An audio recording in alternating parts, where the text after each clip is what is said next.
Magandang hapon po sa inyong lahat. Narito na ang ating pinakahuling ulat panahon ngayong Sabado ng hapon, July 19, 2025. Huwag kalimutang i-like, i-share ang video na ito, mag-follow sa aming Facebook page at mag-subscribe sa aming YouTube channel at pindutin ang notification bell para sa iba pang updates ukol sa lagay ng panahon. Severe Tropical Storm Krising, mas lumakas habang papalayo sa bansa.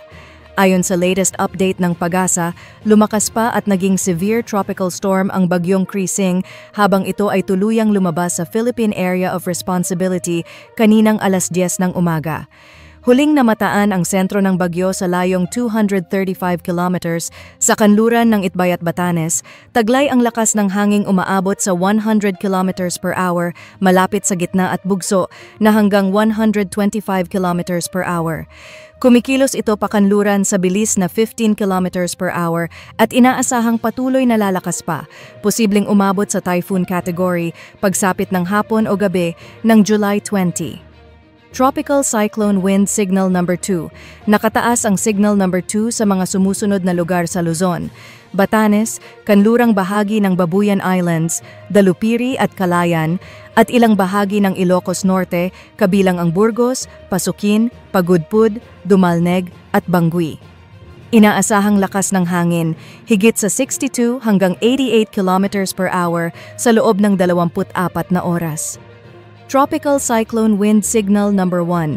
Nakataas naman ang Signal Number 1 sa nalalabing bahagi ng Ilocos Norte, Ilocos Sur, Hilagang La Union, Abra, Apayao, Kalinga at nalalabing bahagi ng Cagayan. Inaasahang lakas ng hangin, 39 hanggang 61 kilometers per hour sa loob ng 36 na oras. Kahit wala na sa par si Bagyong Krising, patuloy itong nakaaapekto sa bansa sa pamamagitan ng southwest monsoon o hanging habagat.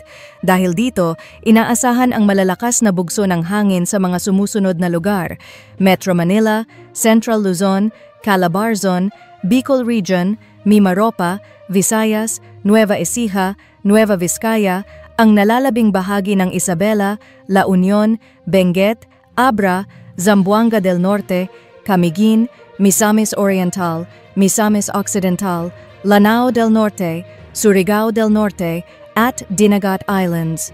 Bukas, Linggo, Metro Manila, Ilocos Region, Cordillera Administrative Region, Cagayan Valley, Central Luzon, Calabarzon, Mimaropa, Bicol Region, Visayas, at Zamboanga del Norte. Sa Lunes, July 21, Metro Manila, Ilocos Region, Cordillera Administrative Region, Central Luzon, Calabarzon, Mimaropa, Bicol Region, at Visayas. Storm surge at sea condition.